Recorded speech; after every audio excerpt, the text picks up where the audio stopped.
Bradbury, et L'homme illustré, c'est l'histoire d'un homme qui est couvert de 18 histoires, mais c'est des histoires qui racontent le futur, en fait, qui prédisent le futur. Et c'est des histoires qui bougent la nuit, etc. C'est pas innocent, c'est très classique en réalité, et l'approche de Bradbury est très classique, et j'ai l'impression qu'il revient un peu au pré-cyberpunk, il revient à la SF la plus classique. Aux origines, presque aux origines, oui. Et donc c'est une nostalgie de dépit, parce qu'il n'a plus envie de dépeindre ce futur. Comment on l'explique, cette nostalgie?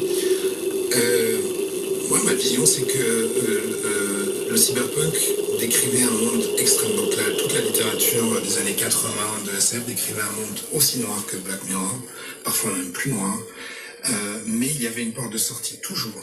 Et la porte de sortie, c'était hacker le système. Donc les héros étaient presque toujours des informaticiens.